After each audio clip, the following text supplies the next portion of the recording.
Hi everyone, and welcome to another Daily Objective. The host today, myself, Mark Pellegrino, and Dickson from Resurface UK.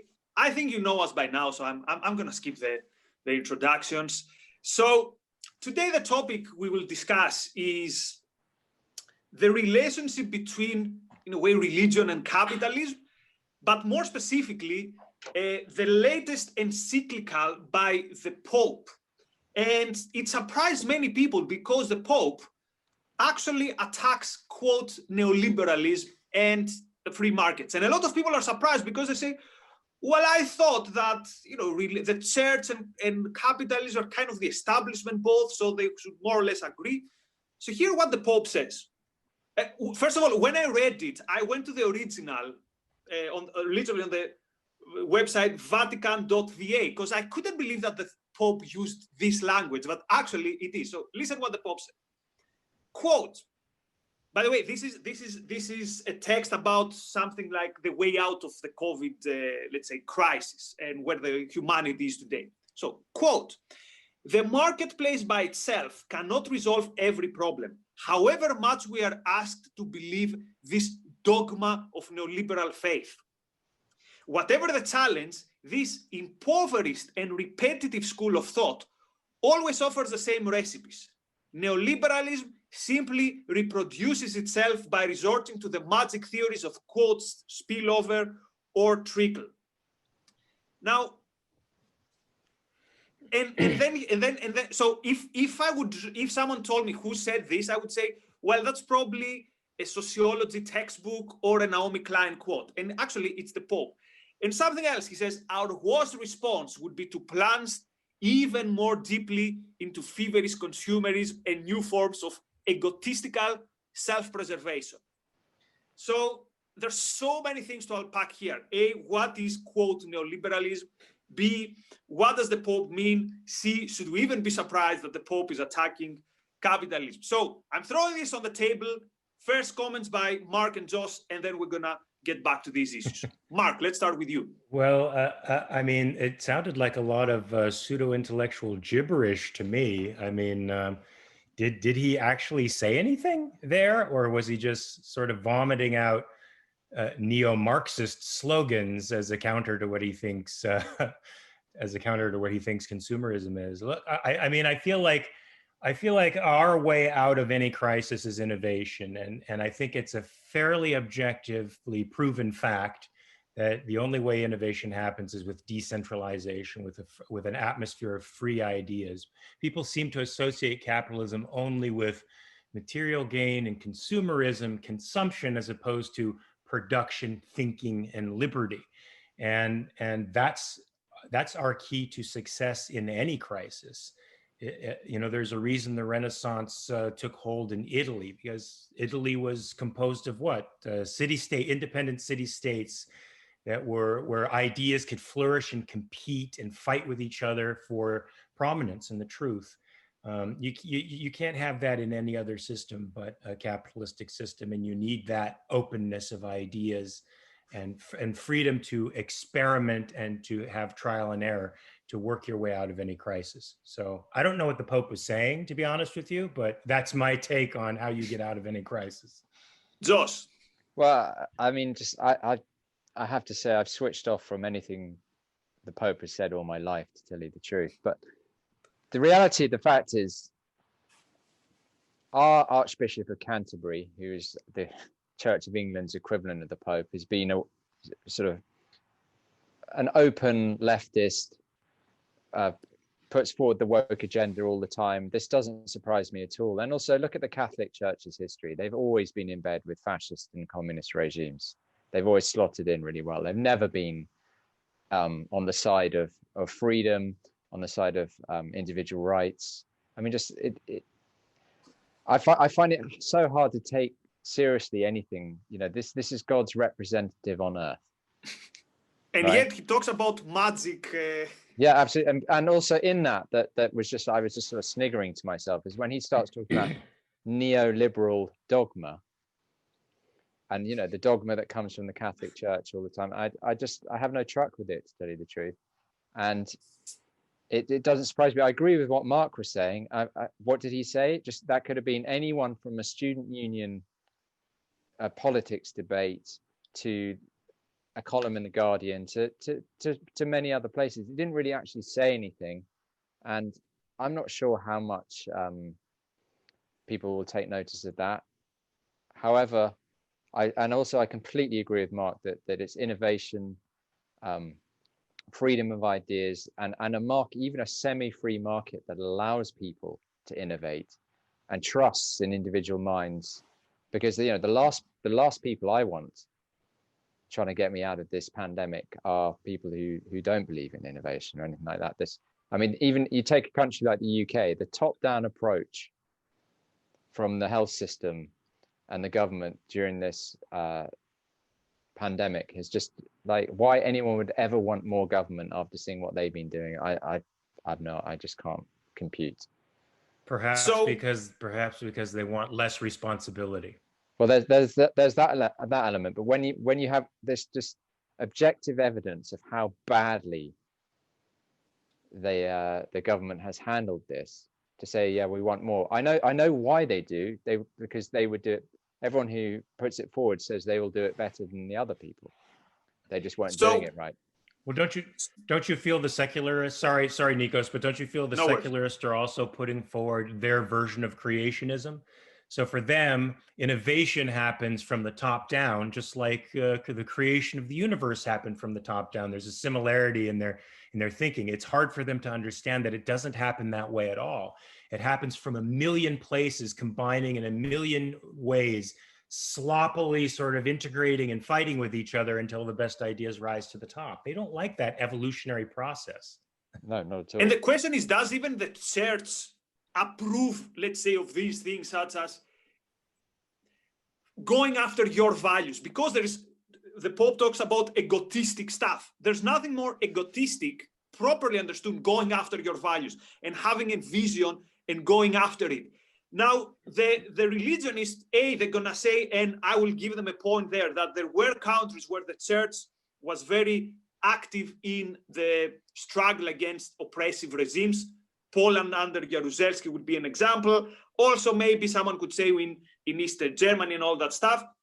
But actually, there's some other issues here, because the Pope is stepping on a culture which is already ripe for these kind of ideas. So first of all, I want to even question the term, quote, neoliberalism. What does neoliberalism mean? What you're going to find is it's one of the mostly used terms, but it's almost never defined. And you will not ever find anyone saying, I'm a neoliberal. You might find people saying, I'm a libertarian, radical for capitalism, anarcho-capitalist, classical liberal, but no one says I'm a neoliberal. So in a way, it's a boogie term. But here's why it works. So the left, or at least it used to be like that, they wouldn't attack capitalism straight, because then they'd have to say, what is the alternative? So they'd say, oh, we are against neoliberalism. So this is a fake radicalism, because you don't say I'm against capitalism, because then you'd have to offer something else, but you say I'm against neoliberalism. So you have this kind of boring Keynesian example. But also the right. So in Greece, the center-right party of New Democracy, they had in their manifesto till some years ago, I don't know if it's still there, they said, we oppose extremes such as neoliberalism. So neoliberalism, so this is the huge success of the left. Something that started out of some mostly Latin American academics, the term now is used by the Pope and by the right. So this is why we're saying quite often, the right goes to war with pistol guns to the battle of ideas, right? So give them some years and they accept all the arguments of the other side. Why? Because they can't go against them. They can't go against them morally. So any comments on the whole neoliberal boogeyman and whether it's an interesting case where language actually has consequences?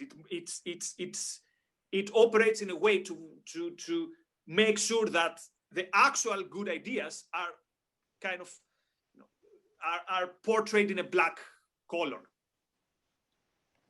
Yeah, I think if anything, the left is very good at package dealing ideas in such a way as to obliterate the good and promote the bad. Um, and I think that is a unique talent of the left, and perhaps it comes from their ideological stance that language isn't an epistemological tool; it's a tool of dominance and dominance narratives, and so they use it as weapons in an attempt to gain, gain leverage and an edge over their quote unquote opponents in the culture. And notice one thing: this term has been used for Margaret Thatcher, for Pinochet, for Tony Blair, for Bill Clinton, for Hillary Clinton, for Ayn Rand, even for the Communist Party of China after in the 80s. So if one term can describe both Ayn Rand and the Communist Party of China, you realize that it's all it wants to do is it's an anti-concept if there ever was one. So Josh, any comment on the issue of language and how neoliberalism is used? Well, absolutely. I know that the Adam Smith Institute decided that they were going to adopt the term neoliberalism. And I think they were probably doing that in the way that capitalists took capitalism from the Marxists. I know that capitalism was considered a derogatory term that the capitalists, the classical liberals of the time, or however they define themselves, took that on. I've had a real life example of the left and the way concepts are twisted, the package deals that Mark was just referencing just now. I very, very, very rarely engage on Twitter. It's not for me. However, someone had written that they saw it as privilege that they had two eyes and they could see, because they said, there was just something along the lines of a friend having a problem with their eyesight, and therefore he realized how privileged he was. And I just came in and said, well, privilege is something that is gifted from a power or an authority, and therefore being able to see clearly is not a privilege. It's just normal.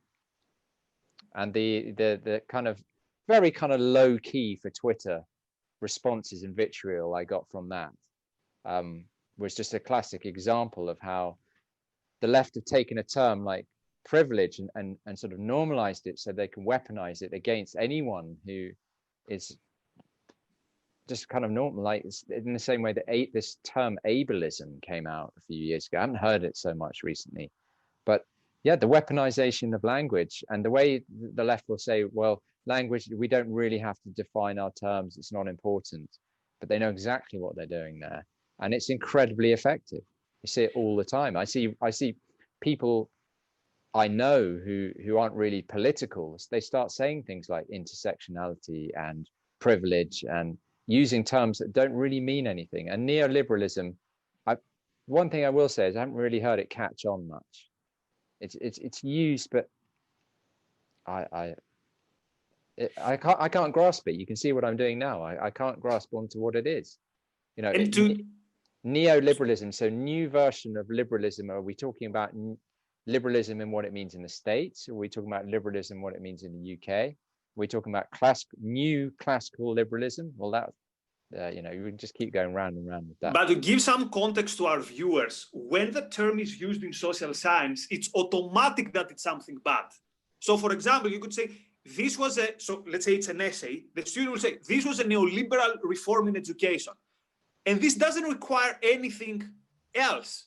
It's basically, it speaks for itself that this was something bad. That's why they use the term boogeyman, and that it portrays it portrays in dark colors whatever is maybe something good, which is, let's say, a deregulation that gives more opportunity to people, with something which is horrendous, like, for example, the Pinochet rule in Chile. That's why I called it such a package there. But for the remaining 6 minutes, let's touch upon something else. This huge misunderstanding about the relationship between the church and capitalism. And they say, by the way, they say there's a Trump tweet about everything. I say there's an Ayn Rand article about everything. So in 1967, in Capitalism, the Unknown Ideal, in what later became the book, The Capitalism, the Unknown Ideal, there's an article she wrote about the different popes encyclical, and it's called Requiem for Man. And then she goes through a very deep analysis on the relationship between the church and capitalism. And she says that they are incompatible. And here's what's the problem, though. Again, in social sciences, because Max Weber is considered this father figure of social sciences, and he had the idea of the Protestant ethic. So the vast majority of the population believe that capitalism goes hand in hand with the Protestant ethic, that there's this idea that is also repressive, that says, work, otherwise there's no value in you and your life. And this is how capitalism found a step to establish its poisonous ideology. So now let's go the other way. Let's start with Josh. So do you think that there is this link between this idea that I have to work hard to be worthy of God's grace or whatever, also with the eyes of the psychologist, and capitalism, or do you think this is a misreading of what is actual morality of capitalism? Well, it is ultimately a misreading of the morality of capitalism, but I think historically we do have to accept that there is a link between capitalism and Protestantism, in the sense that Protestantism took out the need for the vicar, for the priest to be your conduit as a way of getting towards heaven, and it made it a little bit more individualistic. And there is that element, and the Calvinists I know were very much about working hard and making money and that side of it. So I think there is historically an element of that, but it's kind of loose. And I know exactly what you mean there, though, when you're talking about the Protestant work ethic, and that is used as a smear term as well now, like all these things. So that there is a link to reality and history, but there's also a whole load of things that have been chucked on top of that. And that's what I've noticed, definitely. Mark. I mean, I would sort of agree. I'm not particularly an expert in this field, but Protestantism had been around for quite a while, and it didn't spur on the Industrial Revolution. I think there are other intellectual movements that were responsible for that. For me, capitalism is sort of an economic system that mirrors natural man. It mirrors the way in which human beings interact with their environment and have to deal with one another if they want peace. And so for me, it just came out of a natural phenomenon. It was a natural evolution from the scientific revolution, a natural evolution from the Renaissance and the primacy of man ideas that were ascended at the time. So I can see a relationship in a way with Protestantism, but I don't think it's a fundamental. Yeah. Sorry, Josh, go on. Yeah, I was just going to say, but there is that breakaway. The Protestants broke away from the Catholic Church, the dominance of the Catholic Church. They were able to communicate to God directly. It took away that control element and that slight independence increase there is, I think, that what you could hang your hat on in those terms. So I will finish with 3 points. The first point is that on a philosophical level, it's very difficult to put together Christianity and capitalism because of the Christian morality and the Christian ethics. So if capitalism is the system that says, look, I have to make sense of the world and what the world and my life requires with my mind, and then act based on it to pursue my values, already in this sentence, there are many things that what passes for Christian morality, what most people have in their minds, there are many issues there. So for example, but about metaphysics, for example, does this world make sense? Can you make sense with your mind, or was it created by a superior consciousness which can then intervene or whatever? But let's leave this aside because we'll have to discuss it for a couple of hours. And again, go and read the Requiem for Man. See at the practical level, how good defenders of freedom have the religious conservatives been in the States? Again, see the state of the culture, see where the Overton window is today, see how the Pope sounds like Naomi Klein, and you will have your answer there. And the third point is, again, the power of ideas. ideas move the world. When such ideas, such as egotistical self-preservation is bad, or neoliberalism is bad, or we need more altruism, whatever that means, when they take over, don't be surprised again when the Pope sounds like, as you said, the student union representative or whatever. So, dear conservatives, food for thought. Anyway, parting thoughts from Mark and Josh. Josh, go ahead. I feel like I've been monopolizing things.